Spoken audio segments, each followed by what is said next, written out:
Media మిత్రులందరికీ నమస్కారం. ఈనాటి ఈ ప్రెస్ కాన్ఫరెన్స్లో గౌరవనీయులు కేంద్ర మంత్రివర్యులు రాష్ట్ర అధ్యక్షులు శ్రీ కిషన్ రెడ్డి గారు మాట్లాడతారు.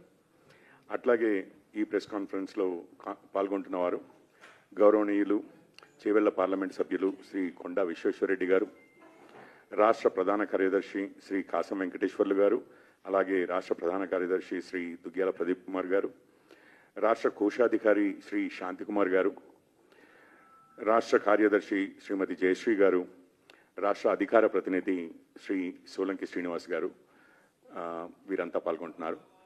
ఇప్పుడు కేంద్ర మంత్రివర్యులు రాష్ట్ర అధ్యక్షులు శ్రీ కిషన్ రెడ్డి గారిని మాట్లాడవలసిందిగా కోరుతున్నాను.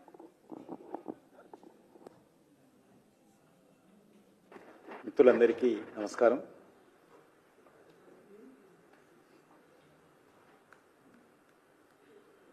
కేంద్ర ప్రభుత్వము ఒక చరిత్రాత్మకమైనటువంటి స్వాతంత్రం వచ్చిన తర్వాత మొదటిసారి జనగణనతో పాటు కులగణను కూడా కలిపి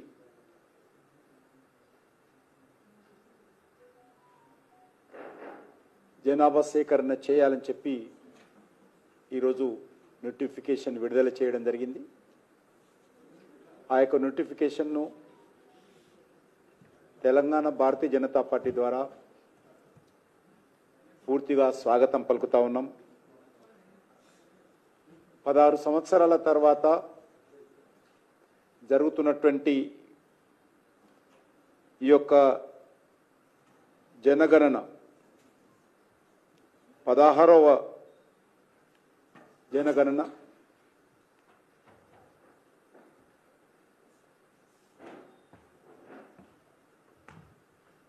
మార్చి 1 నాటికి 2027 ఈ యొక్క జనగణన పూర్తవుతుంది. మార్చి 1వ తేదీ రెఫరెన్స్ తేదీగా ఈ యొక్క జనగణనకు నిర్ణయించడం జరిగింది. మార్చి 2027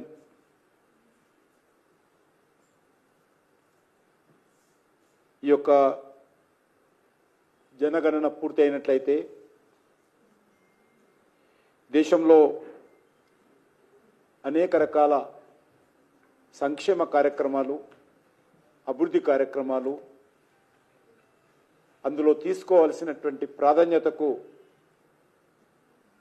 నూతన ఒరవడి ఏర్పడుతుంది. ఈ యొక్క జనగణనలో కేంద్ర ప్రభుత్వ లెక్కల ప్రకారము 34 లక్షల మంది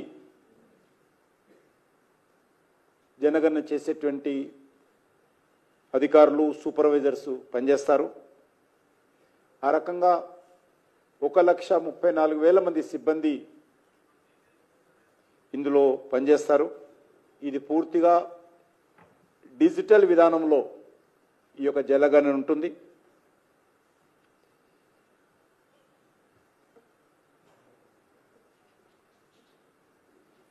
ప్రత్యేకంగా ఏ వ్యక్తి సమాచారం కూడా, వివరాలు కూడా భద్రంగా ఉండే విధంగా ఈ యొక్క యాప్ను రూపొందిస్తున్నారు. ఇది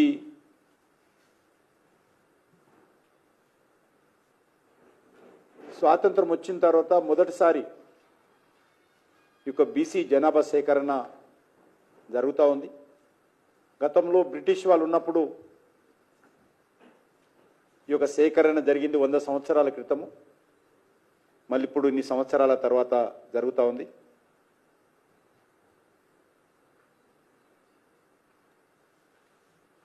ముఖ్యంగా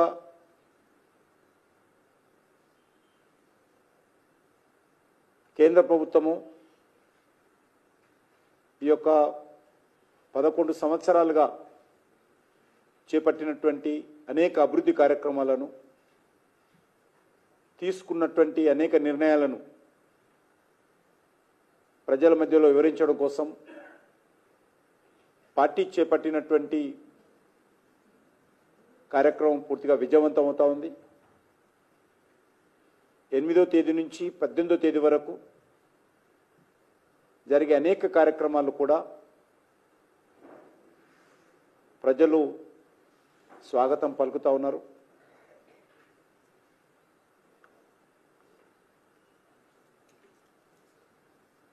ముఖ్యంగా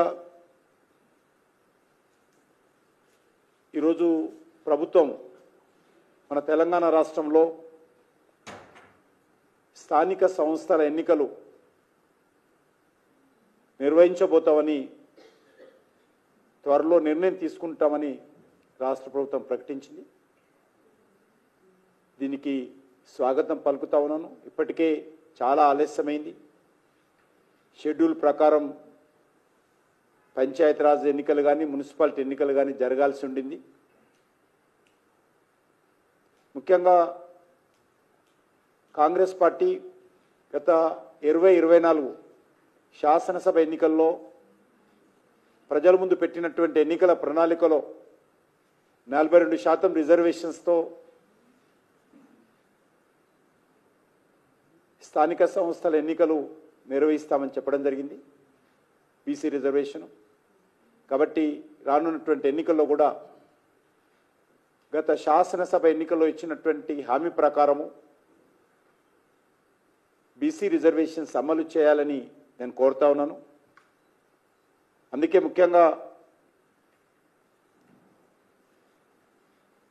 చాలా ముందుగానే ఏ వార్డులకు, ఏ గ్రామాలకు ఏ రకమైన రిజర్వేషన్స్ ఉంటాయి, మహిళా రిజర్వేషన్స్ ఎక్కడ, schedule caste, schedule tribe, BC SC reservation ఎక్కడ, వీటన్నిటిని కూడా చాలా ముందుగానే ప్రకటించి మరి పోటీ చేసే అభ్యర్థులకు కానీ పోటీ చేసేటువంటి రాజకీయ పార్టీలకు కానీ సరైనటువంటి అవగాహనతో ఎన్నికల్లో పాల్గొనే విధంగా స్టేట్ ఎలక్షన్ కమిషన్ నిర్ణయం తీసుకోవాల్సిందిగా, ఆ దిశలోనే రాష్ట్ర ప్రభుత్వం కూడా ఒక ప్రజాస్వామ్య స్ఫూర్తికి అనుకూలంగా ఎన్నికలు నిర్వహించాల్సిందిగా కూడా రాష్ట్ర భారతీయ జనతా పార్టీ తరఫున డిమాండ్ చేస్తా ఉన్నాము.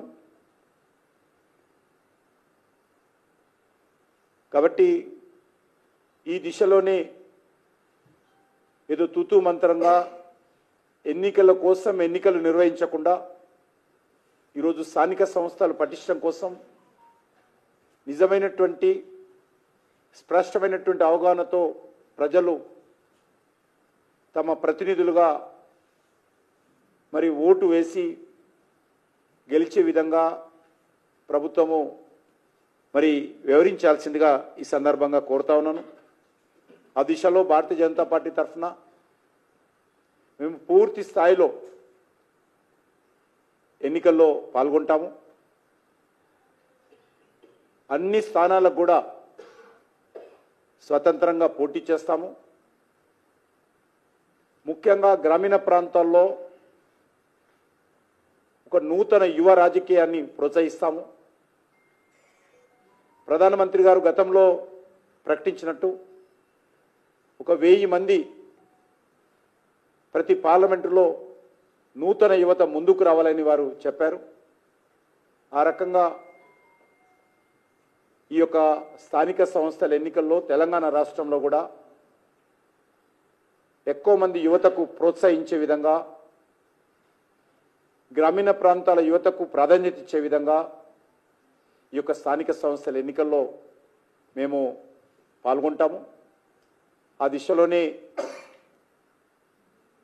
రాష్ట్ర ప్రభుత్వము రిజర్వేషన్స్ ప్రకటించిన తర్వాత దానిపైన మా యొక్క పోలింగ్ బూత్ కమిటీ నుంచి మొదలు పెడితే స్టేట్ పార్టీ వరకు కూడా అన్ని రకాలుగా నిర్ణయాలు తీసుకుంటాము. ఆ దిశలోనే ముందుకెళ్లాలని చెప్పి భారతీయ జనతా పార్టీ తెలంగాణ శాఖ ఆలోచిస్తూ ఉంది. ఇంకా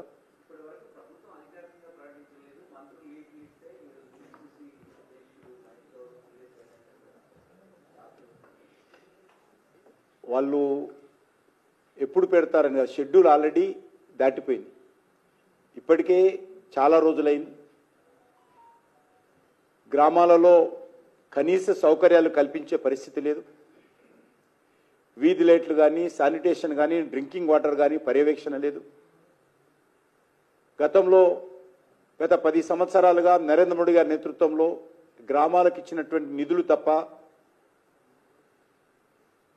15th ఫైనాన్స్ కమిషన్ ఆధారంగా గతంలో బీఆర్ఎస్ ప్రభుత్వం కానీ, గత సంవత్సరాలుగా కాంగ్రెస్ పార్టీ ప్రభుత్వం కానీ ఒక్క రూపాయి కూడా గ్రామాల యొక్క అభివృద్ధి కోసం ఖర్చు చేస్తున్నటువంటి పరిస్థితి లేదు. కేంద్రం ఇచ్చే నిధులు మరియు మన్నిరేగా అవి కూడా కేంద్రం ఇచ్చే నిధులే తప్ప గ్రామాలలో మరొక రూపాయి రాష్ట్ర ప్రభుత్వ ఖజానా నుంచి గతంలో ఖర్చు పెట్టలేదు, ఇప్పుడు ఖర్చు పెట్టే పరిస్థితి లేదు. ఉన్నంతలో అంతంత మాత్రంగా ఉన్నటువంటి పంచాయతీరాజ్ వ్యవస్థ సర్పంచులు లేని కారణంగా మరింతగా ఈరోజు అటకెక్కింది. గ్రామాల్లో చాలా ఇబ్బందులుగా ఉన్నాయి. కాబట్టి రాష్ట్ర ప్రభుత్వము ఏమాత్రం ఇంకా ఆలస్యం చేయకుండా గ్రామ పంచాయతీ ఎన్నికలు, స్థానిక సంస్థల ఎన్నికలు వెంటనే సకాలంలో నిర్వహించాలని చెప్పి కూడా నేను భారతీయ జనతా పార్టీ తరఫున రాష్ట్ర ప్రభుత్వాన్ని డిమాండ్ చేస్తా ఉన్నాను. ఇది మరింతగా మీలో ఉన్నటువంటి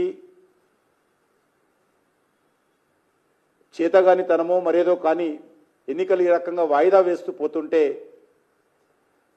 అది రాజకీయ ప్రయోజనాలతో చూడకూడదు. ఇది ఏ పార్టీ గెలుస్తుంది, ఏ పార్టీ ఓడిపోతుందని కాదు. ఈ స్థానిక సంస్థల ఎన్నికలు ప్రజాస్వామ్య స్ఫూర్తికి ప్రతిబింబంగా ఉంటాయి. రాష్ట్రాలలో ఏ రకంగా సకాలంలో ఎన్నికలు జరిగే విధంగా కొన్ని రాష్ట్రాలు కట్టుదిట్టమైనటువంటి చర్యలు తీసుకున్నాయి. కానీ మన రాష్ట్రంలో ప్రతిసారి ఒక తతంగంలాగా ఆలస్యం చేస్తూ ఉన్నారు. కాబట్టి ఇప్పటికైనా రాష్ట్ర ప్రభుత్వము ఈ యొక్క ఎన్నికలను షెడ్యూల్ ప్రకటించి ఇంకా తాత్సర్యం చేయకుండా సకాలంలో ఎన్నికలు నిర్వహించాలని చెప్పి నేను ఈ సందర్భంగా డిమాండ్ చేస్తున్నాను.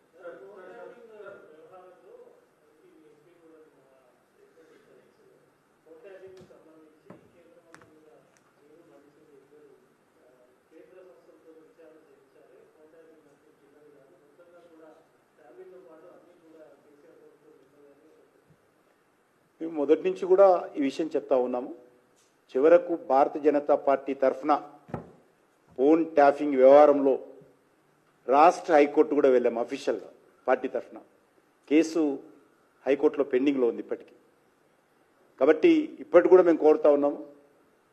గతంలో ఇదే కాంగ్రెస్ పార్టీ ప్రభుత్వము ఫోన్ ట్యాపింగ్ వ్యవహారంలో కానీ అనేక ఇతర నాటి బీఆర్ఎస్ పార్టీ యొక్క ప్రజా వ్యతిరేక చర్యల విషయంలో శుద్ధపూసలాగా మాట్లాడుతూ కాంగ్రెస్ పార్టీ సిబిఐ విచారణ జరపాలని ఉత్తరం రాసింది. ఈరోజు ఆ శుద్ధపూట మాటలు ఎందుకు పోయినాయి? ఈరోజు ఎందుకు గతంలో చెప్పినటువంటి మాట ప్రకారము కాంగ్రెస్ పార్టీ అధికారంలోకి వచ్చిన తర్వాత ఈ అంశం పైన సిబిఐ దర్యాప్తుకు ఎందుకు అడగడం లేదని నేను ఈ సందర్భంగా ప్రశ్నిస్తున్నాను. ఖచ్చితంగా మాకు పూర్తి విశ్వాసం ఉంది రాష్ట్ర న్యాయస్థానం ఎందుకంటే గతంలో ప్రభుత్వము రాష్ట్ర హైకోర్టులో ప్రకటించినట్టు, హైకోర్టుకు సూచించినట్టు న్యాయవాదుల ఫోన్లను కూడా ట్యాపింగ్ చేసినట్టు వార్తలు వచ్చాయి. అనేక మంది వ్యాపారస్తుల ఫోన్లు ట్యాపింగ్ చేసినట్టు వార్తలు వచ్చాయి. అనేక రకాలుగా సినిమా నటులు, ఇతర ప్రముఖుల యొక్క ఫోన్లు కూడా ట్యాపింగ్ చేసినట్టు వచ్చాయి. చివరకు మా ఆఫీసులో పనిచేసేటువంటి సిబ్బంది ఫోన్లు కూడా మాతో సహా అనేక మంది మా పార్టీ నాయకుల ఫోన్లు కూడా ట్యాపింగ్ చేసినట్టు ఈరోజు రాష్ట్ర ప్రభుత్వం హైకోర్టుకి ఇచ్చినటువంటి నివేదికలో మనం చూశాము. కాబట్టి నాకు పూర్తి విశ్వాసం ఉంది రాష్ట్ర న్యాయస్థానం దీనిపైన సమగ్రమైనటువంటి విచారణ జరిగి దోషులకు శిక్ష పడే విధంగా సిబిఐ దర్యాప్తుకు ఆదేశించాలని చెప్పి కూడా రాష్ట్ర న్యాయస్థానం ముందు మా పార్టీ తరఫున మేము మా యొక్క పిటిషన్ వేసుకున్నాము. తప్పకుండా మా పిటిషన్కి అనుకూలంగా రాష్ట్ర హైకోర్టు తీర్పు ఇస్తుందని భావిస్తున్నాను.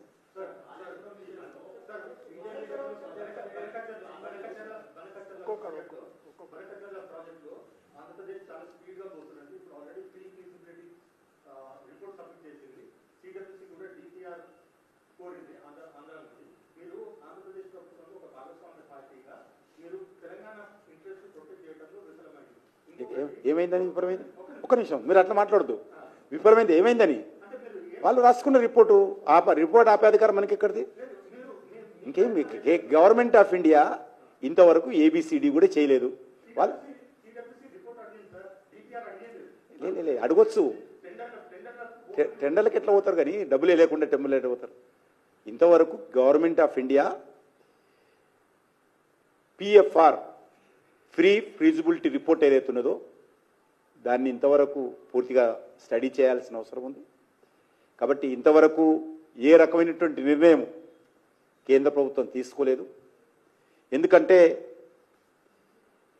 గోదావరితో సహా అనేకమైనటువంటి ప్రాజెక్టుల మీద ఏవైనా 2 రాష్ట్రాలు నీటి పంపకాల విషయంలో కావచ్చు, వరద జలాల విషయంలో కానీ మరి ఏదైనా సమస్యలు వచ్చినప్పుడు తప్పకుండా ఆ రాష్ట్రాలకు సంబంధించి సంప్రదింపులు జరిపి మరి దానిపైన పరిష్కారం చేస్తారు.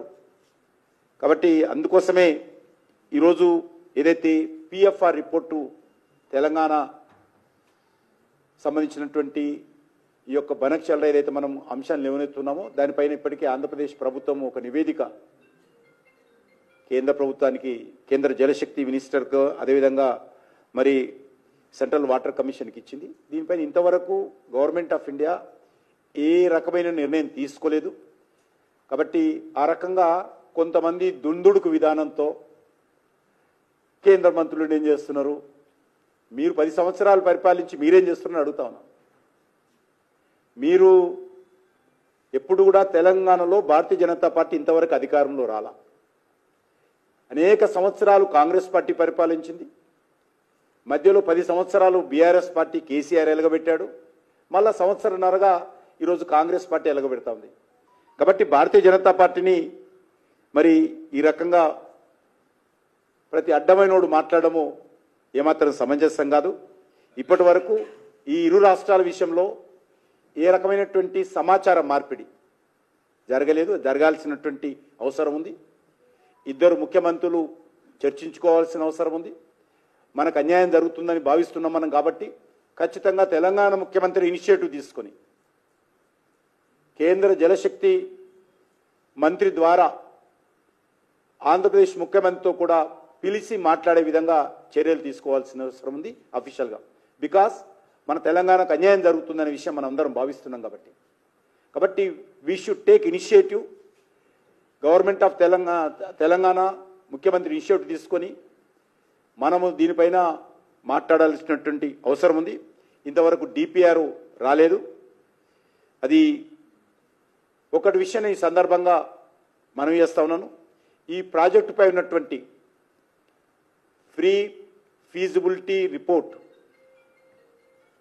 పిఎఫ్ఆర్ జల ఒప్పందాలపై ఉన్నటువంటి విధానాలు,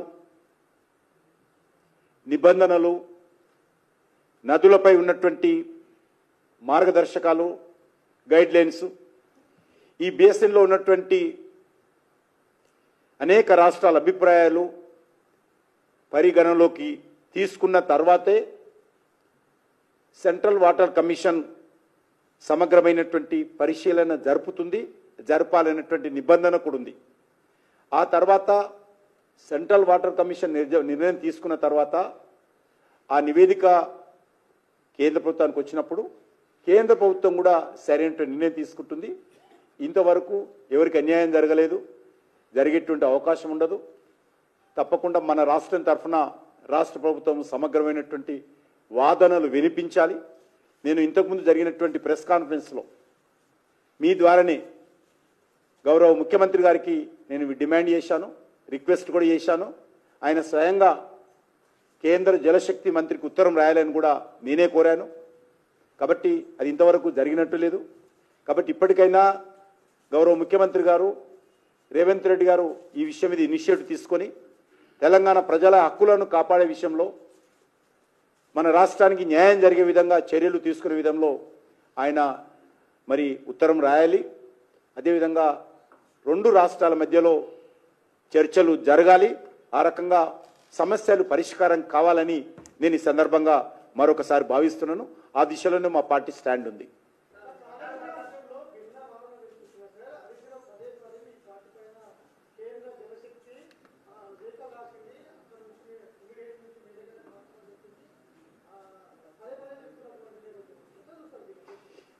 ఇప్పుడు నేను ఒకటే మనవి చేస్తున్నాను. ఆంధ్ర రాష్ట్రం విషయంలో గతంలో ఈ యొక్క కాళేశ్వరం ప్రారంభిస్తున్న సందర్భంగా గౌరవ ముఖ్యమంత్రి నాటి కేసీఆర్ గారు ఏదైతే మాట్లాడాడో ఒక్కసారి ఆ మాటలు తీసుకున్న తర్వాత మాట్లాడాలి. ఆయన ఏమన్నాడు ఆ రోజు? రెండు తెలుగు రాష్ట్రాలలో గుణాత్మకమైనటువంటి మార్పు వచ్చింది. భేషజాలు లేవు, బేసిన్ల గొడవ లేదు, అపోహలు లేవు. ఆయన ఉపన్యాసం కోట్ చేస్తున్నాను. భేషజాలు లేవు, బేసిన్ల గొడవ లేదు, అపోహలు లేవు, వివాదాలు అక్కర్లేదు. వివాదాలే కావాలనుకుంటే మరో తరానికి కూడా మనం నీళ్ళు ఇవ్వలేమని ఆ రోజు కేసీఆర్ అన్నాడు. ఇంకొక మాట అన్నాడు, తెలంగాణ ముఖ్యమంత్రి ఆంధ్ర ముఖ్యమంత్రి వ్యక్తిగతంగా ఆలోచించరు, ప్రజల కోసమే ఆలోచిస్తారు. ప్రజలు నమ్మి మాకు ఓటేశారు, వారికి మేలు చేయడమే మా బాధ్యత. రెండు రాష్ట్రాలు కలిసి నడిస్తేనే ప్రగతి. తెలంగాణ ఆంధ్రప్రదేశ్ రాష్ట్రాలకు సంబంధించినటువంటి అనేక విషయాల్లో గుణాత్మకమైనటువంటి మార్పు వచ్చింది. పూర్తి అవగాహనతో పరిస్థితిని సంపూర్ణంగా అర్థం చేసుకుంటూ రెండు రాష్ట్రాల ప్రజలు మనవారే అనే భావనతో ముందుకు పోవాలని నిర్ణయించుకున్నామని మరి ఆ రోజు చెప్పారు. కాబట్టి కాళేశ్వరం ప్రాజెక్టు ప్రారంభోత్సవంలో గోదావరి నది పారివాహక ప్రాంతంలోని ముఖ్యమంత్రులు కలిసి పాల్గొనడం మంచి సంకేతాన్ని ఇచ్చింది. మహారాష్ట్ర సంయోధ్య కుదుర్చుకోవడం ద్వారా కాళేశ్వరం ప్రాజెక్టు నిర్మించుకోగలిగామని కేసీఆర్ అన్నాడు. మరి అటువంటి పార్టీ ఈరోజు అదే స్ఫూర్తితో పోవాలి, అదే నిర్మాణాత్మకంగా ఉండాలి. ఈరోజు ఇంకోల మీద రాళ్ళు వేయడం కాదు. కాబట్టి వాళ్ళ రకంగా వాళ్ళ అధికారం ఉన్నప్పుడు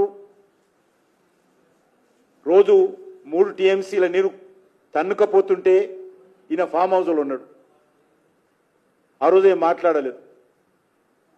కాబట్టి వాళ్ళ వైఫల్యాలన్నీ కళ్ళ ముందు కనిపిస్తూ ఉంటే వాళ్ళ కట్టినటువంటి ప్రాజెక్టులు అందరూ కూడా ఈరోజు మరి ఏ రకంగా ప్రజల ముందు చులకనైపోతూ ఉంటే ప్రతి దానికి భారతీయ జనతా పార్టీ మీద విమర్శించడము ఈ రెండు పార్టీలకు అలవాటైపోయింది. అయిన దానికి కాని దానికి బీజేపీని విమర్శించడము, మీకు ఓట్లేసినటువంటి ప్రజలకు మీరు న్యాయం చేయకుండా చేతులు దులుపుకునేటువంటి ప్రయత్నము, బాధ్యతలను తప్పించుకునేటువంటి ప్రయత్నము, అవతలి వాళ్ళ ముందు రాళ్ళు వేసేటువంటి ప్రయత్నము, బట్ట కాల్చి ముఖాన వేసేటువంటి ప్రయత్నము ఈ రెండు పార్టీలు చేస్తూ ఉన్నాయి.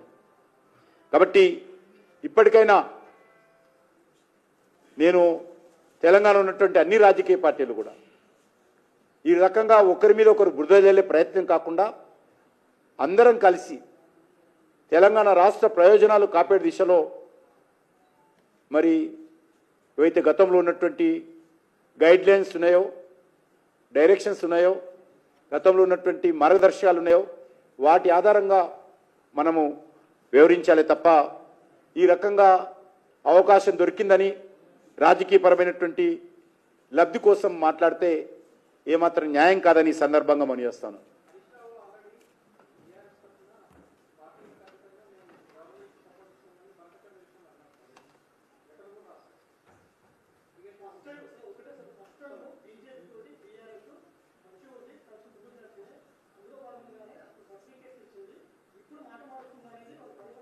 ఏ మాట మార్చినప్పుడు ఏడ మార్చినాం? అప్పుడు ఇప్పుడు ఒకటే. కాళేశ్వరం విషయంలో భారతీయ జనతా పార్టీ ఎప్పుడూ మాట మార్చలేదు. అప్పుడు ఒకే మాట చెప్పాము, ఇప్పుడు ఒకే మాట చెప్పాము. కాళేశ్వరం ప్రాజెక్టు పేరు మీద దోపిడీ జరిగింది. కాళేశ్వరం ప్రాజెక్టు ఫైనాన్షియల్గా కానీ టెక్నికల్గా కానీ ఫీజిబిలిటీగా లేదనే విషయం చాలా స్పష్టంగా ఆ రోజు చెప్పాము. నేను ఒక్కరే చెప్పాలా, తెలంగాణకు సంబంధించినటువంటి అనేక మంది ఈ యొక్క ఇరిగేషన్కి సంబంధించినటువంటి ఎక్స్పర్ట్స్ వాళ్ళు పదే పదే స్పష్టం చేసిన విషయాన్ని మనం చేస్తున్నాం. వాళ్ళు ఏదైతే అనుమానాలు వ్యక్తం చేశారో మేడిగడ్డ ప్రాజెక్టు మరి క్రాక్ రావడంతో వాళ్ళ అనుమానాలు వాస్తవమైన విషయం మరొకసారి నిష్పృతమైంది. కాబట్టి చాలా స్పష్టంగా భారతీయ జనతా పార్టీ స్టాండులో మార్పు లేదు. బీఆర్ఎస్ అధికారం ఉన్నప్పుడు కాళేశ్వరం పైన సిబిఐ దర్యాప్తు జరపాలని కోరాం మేము. అలా జరిగినటువంటి అవకతవకల విషయంలో ఆ రోజు కాంగ్రెస్ పార్టీ కూడా సిబిఐ దర్యాప్తు జరపాలని కోరింది. కానీ మా స్టాండు మారలే, కాంగ్రెస్ పార్టీ స్టాండు మారింది. సిబిఐ దర్యాప్తు చేయాలని కోరినటువంటి కాంగ్రెస్ పార్టీ వాళ్ళ అధికారంలోకి వచ్చిన తర్వాత వాళ్ళు స్టాండు మార్చుకున్నారు. మేము మార్చుకోలే, మాది అప్పుడు అదే స్టాండ్, ఇప్పుడు అదే స్టాండ్. అప్పుడు కేంద్ర ప్రభుత్వం కావచ్చు, మహారాష్ట్ర ప్రభుత్వం కావచ్చు, వాళ్ళకు ఉన్నటువంటి అంశాల మీద వాళ్ళు అభిప్రాయాలు వ్యక్తం చేసి ఉండొచ్చు. కానీ ఒక పొలిటికల్ పార్టీగా ఈ రాష్ట్ర ప్రయోజనాల కోసం స్పష్టంగా ఆ రోజు అదే విషయం చెప్పాము, ఈ రోజుకి అదే విషయం చెప్తాము, దానికి కట్టుబడి ఉన్నాము. ఇంకొకటి ఇప్పుడు ఇది ఇంకేదో అడుగుతుంది.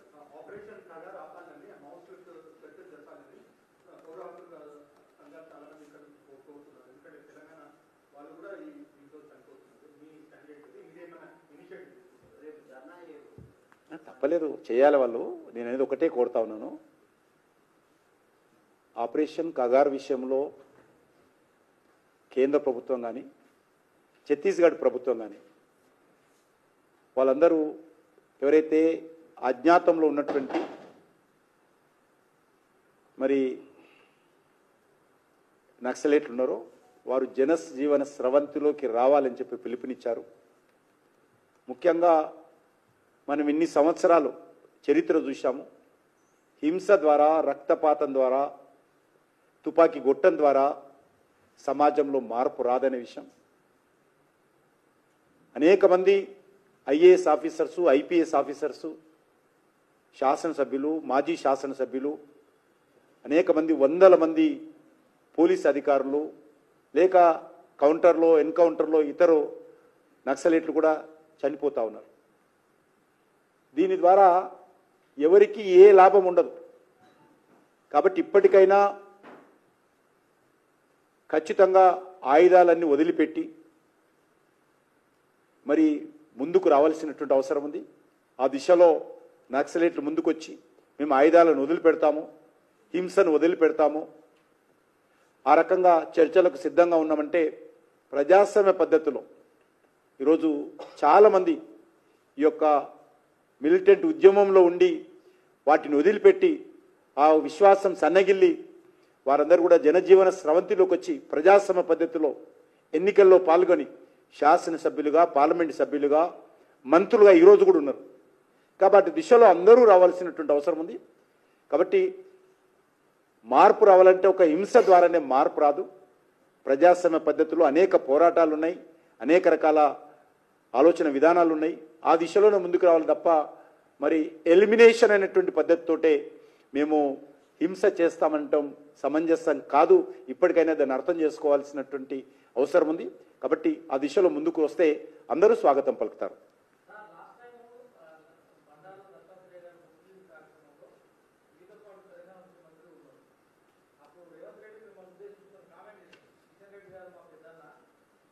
మళ్ళీ రెండో రోజు ఏమన్నాడు అది అడుగుతలేను, మళ్ళీ తెల్లారేమన్నాడు అది కూడా చెప్పు. తెల్లారి మాట మార్చాడు. ఎవరు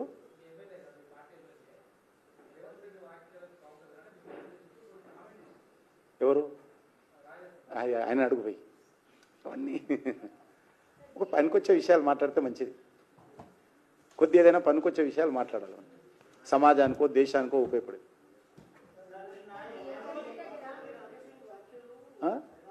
ఇప్పుడు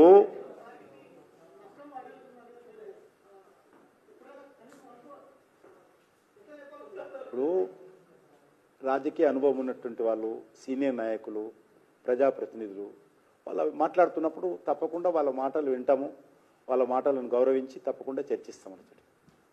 చాలా పార్టీ కోసం సాక్రిఫైస్ చేసినటువంటి వాళ్ళందరూ కూడా మేమంటే మా సాధారణ కార్యకర్తలు.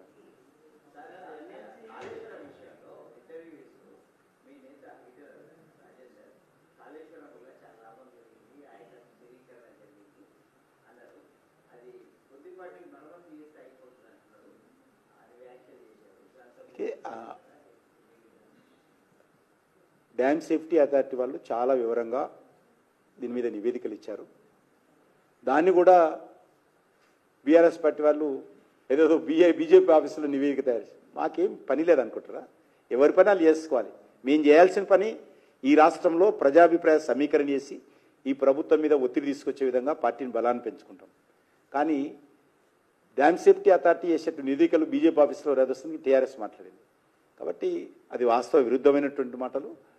ఖచ్చితంగా డ్యామ్ సేఫ్టీ అథారిటీ ఏదైతే చెప్పిందో దాని ప్రకారము మేడిగడ్డ పైన నిర్ణయాలు తీసుకోవాల్సిన అవసరం ఉంది. ఎందుకంటే వేలాది కోట్ల రూపాయలు ప్రజాధనంతో ముడిపడినటువంటి అంశం ఇది. ఒక సీదా సాదా అంశం కాదు. మరి అప్పులు చేసి తెలంగాణ ప్రజల మీద అకారణంగా ఈ అప్పులు రుద్ది మరి కట్టినటువంటి ప్రాజెక్ట్ అది. ఈ ప్రాజెక్టు ద్వారా పూర్తి స్థాయిలో మరి తెలంగాణ ప్రజలకు మేలు జరగాలి, కానీ ఈరోజు నష్టం జరిగే ప్రమాదం ఉంది.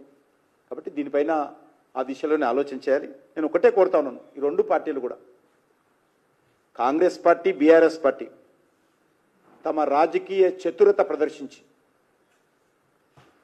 ఈరోజు తెలంగాణ ప్రజలను మోసం చేస్తూ ఉన్నారు, ప్రజలను మభ్యపెడతా ఉన్నారు. ఈ రెండు పార్టీల ఎజెండా రానున్న రోజుల్లో తెలంగాణ రాష్ట్రంలో బీజేపీని అడ్డుకోవాలని, తెలంగాణ రాష్ట్రంలో బీజేపీ అధికారంలో రాకుండా మరి కలిసి కుట్ర చేస్తూ ఉన్నాయి. ఓదికు కాంగ్రెస్ హైకమాండ్, కేసీఆర్ కుటుంబం చేసుకున్నటువంటి ఒప్పందంలో భాగంగానే ఈ రకంగా రెండు పార్టీలు ప్రయత్నం చేస్తూ ఉన్నాయి.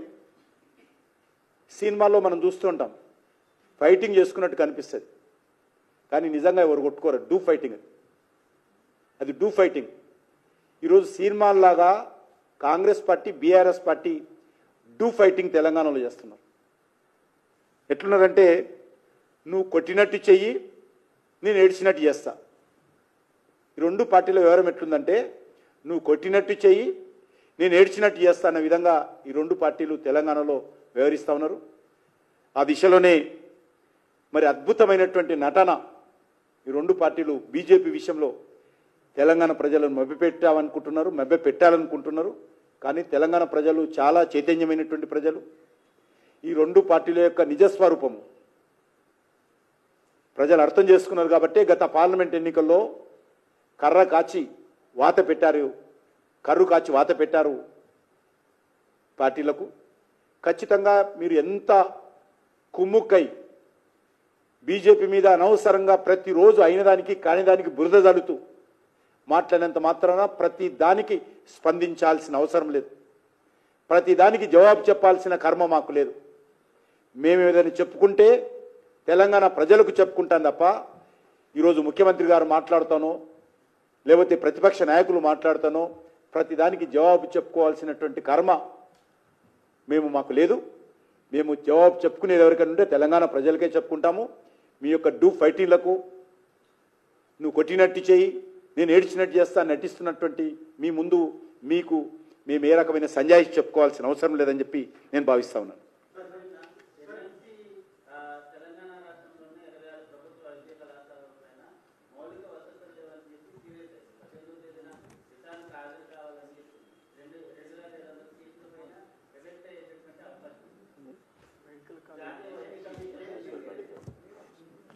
మెడికల్ కాలేజెస్ విషయంలో మీరు అన్నది వాస్తవమే.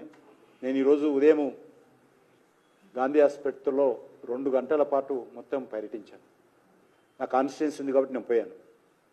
రెగ్యులర్గా నేను విజిట్ చేసి ఈరోజు 2 అవర్స్ నేను తిరిగి వచ్చాను.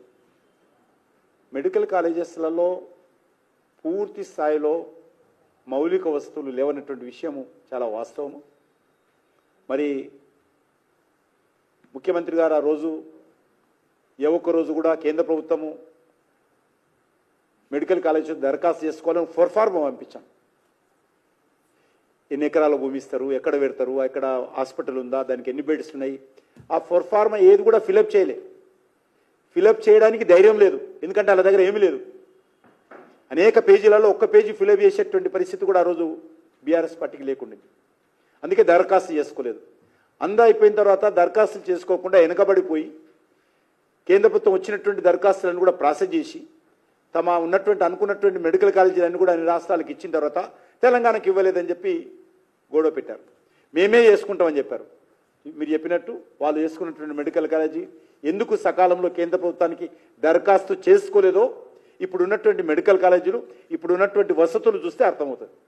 కొత్తగా ఏం చేయాల్సినది, ఎందుకు దరఖాస్తులు చేసుకోలేదంటే వాళ్ళు ఏమీ లేదు, వాళ్ళ దగ్గర ఉన్నటువంటి డిస్ట్రిక్ట్ హాస్పిటల్స్ను అప్గ్రేడ్ చేస్తూ మెడికల్ కాలేజ్ అన్నారు తప్ప కనీస సౌకర్యాలు కూడా ఇంతవరకు లేకపోవడం అనేది దురదృష్టకరం. తప్పకుండా సీట్లు ఎఫెక్ట్ కాకూడదు, కానీ మేమందరం మాట్లాడతాం. కానీ అది అసలు విషయం చూడకుండా ఇప్పుడు కనీస వసతులు లేకుండా పిల్లలు కాలేజీలో వచ్చి ఏం చదువుకుంటారు? నేను అదే అంటాను. కనీస వసతులు లేకుండా మన పిల్లలు చదువుకొని మళ్ళీ పేషెంట్స్ ప్రాణాలు ఎట్లా రక్షిస్తారు? ఎట్లా వాళ్ళకు వృత్తి అందుబాటులోకి వస్తుంది? కనీస సౌకర్యాలు ఉండాలి కదా. లెక్చరర్ ఉండాలి, పోస్టులు ఉండాలి, క్లాస్ రూమ్ ఉండాలి, ఆపరేషన్ థియేటర్స్ ఉండాలి, అన్ని రకాల వసతులు ఉండాలి. ఏ వసతులు లేవు. మీరు ఏ మెడికల్ కాలేజీకి కొత్తగా పెట్టినటువంటి మెడికల్ కాలేజీకి వెళ్ళండి, కనీస వసతులు లేవు. మరి ఒక దిక్కు పెద్ద ఎత్తున దోపిడీ 10 లక్షల కోట్ల రూపాయలు అప్పయింది, కానీ మెడికల్ కాలేజీలో కనీస వసతులు లేవు. ఇంతకంటే అన్యాయం ఉంటుందా? ఎక్కడ పోయినా డబ్బంతా కూడా దోపిడీ చేశారు. కనీసం ప్రజలకు ఉపయోగపడేటువంటి వాళ్ళు ఇంతమంది డాక్టర్లను తయారు చేసి మెడికల్ కాలేజీ పెట్టినప్పుడు కనీస సౌకర్యాలు పెట్టాల్సినటువంటి బాధ్యత ఈ రాష్ట్ర ప్రభుత్వం మీద ఉంటుంది. పోనీ ఈ సంవత్సరం వీళ్ళనే ఒరగబెట్టారా? బీఆర్ఎస్ పార్టీ మోసం చేసిపోయింది. వీళ్ళు వచ్చిన తర్వాత వీళ్ళంతే. ఒక్క కాలేజీలో కనీస వసతి రాలా, ఒక కుర్చీ బెంచి కొత్తదేలే, ఒక కొత్త ల్యాబ్ ఇవ్వలేదు కాంగ్రెస్ పార్టీ ప్రభుత్వం అధికారంలోకి వచ్చిన తర్వాత మెడికల్ కాలేజీలకు. దుర్మార్గం ఇది.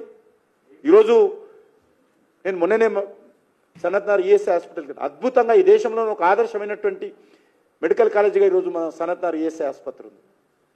అన్ని ఈఎస్ఐ ఆసుపత్రులలో ఈఎస్ఐ మెడికల్ కాలేజీలో బెస్ట్ హాస్పిటల్ ఈరోజు గత మేము 10 సంవత్సరాలుగా మానిటరింగ్ చేస్తున్నాం. అవార్డు వచ్చింది, అఫీషియల్ అవార్డ్స్. మీరు కూడా అందరు రావచ్చు అడిగి. అద్భుతంగా ఈరోజు ప్రైవేట్ ఆసుపత్రి, గవర్నమెంట్ ఆసుపత్రుల్లో ఈరోజు అద్భుతమైన ట్రీట్మెంట్, సూపర్ స్పెషాలిటీ ట్రీట్మెంట్ ఈఎస్ఐలో వస్తూ ఉంది. రోజుకు 3200 మంది గాంధీని మించి ఓపీ పేషెంట్స్ వస్తున్నారు అక్కడికి. గాంధీ హాస్పిటల్ మించినటువంటి ఓపీ పేషెంట్స్ అక్కడికి వస్తారు.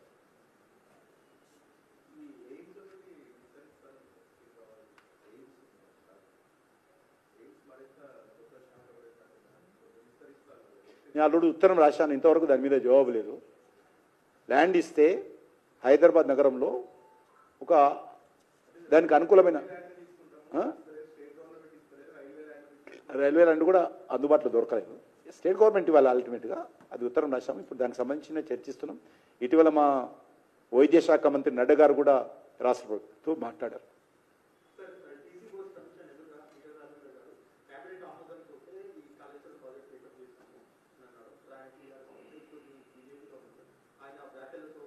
అవును, క్యాబినెట్ ఆమోదం ఉందా అనేది లేదు అంశం. అప్పుడు నాకు ఆ విషయం నేను లేను, మంత్రివర్గాన్ని నిందాను. కాబట్టి ఆ క్యాబినెట్ ఆమోదం పొందిందనేది ప్రాజెక్ట్ కోసం. ప్రాజెక్ట్ ఎట్లా కట్టారు, ఎక్కడ కట్టారు, ఎంత ఖర్చు పెట్టారనేది అంశం. ఇక్కడ కాళేశ్వరం కట్టడం గొప్ప కాదు. కాళేశ్వరం ఎక్కడ కట్టారు, టెక్నికల్ ఫీజిబిలిటీ ఉందా, కట్టిన ప్రాజెక్టు ఫైనాన్షియల్ ఫీజిబిలిటీ ఉందా, రైతులకు న్యాయం జరుగుతుందా, ఈ రైతులు తెలంగాణ రాష్ట్రం మీద గుదిబండగా తయారవుతుంది అనేటువంటి అంశం అది. ఆ రోజు అప్పుడు ఉన్నటువంటి పరిస్థితుల్లో ఆయన మినిస్టర్గా ఉన్నప్పుడు ఆయన ఆ విషయం చెప్పాడు. ఆయన పిలిచింది దేనికోసము నేను మొన్న కూడా చెప్పాను. ఆయన ఆ రోజు ఆర్థిక శాఖ మంత్రిగా ఉన్నాడు కాబట్టి పిలిచి అడుగుతున్నారు. అది విషయం చెప్పాడు. బయటకి ఖచ్చితంగా ఆ రాష్ట్రంలో ఉన్నటువంటి అప్పుడు ఉన్నటువంటి పరిస్థితి చెప్పాడు. ఇప్పుడు మేము భారతీయ జనతా పార్టీ స్టాండ్ మారదు ప్రతిరోజు. అప్పుడు కానీ ఈ విషయంలో ఏ విషయంలో కూడా స్టాండ్ మారదు.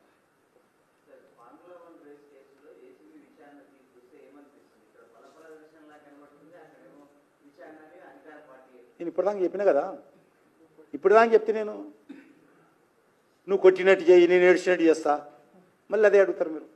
ధన్యవాదాలు మీ అందరికీ.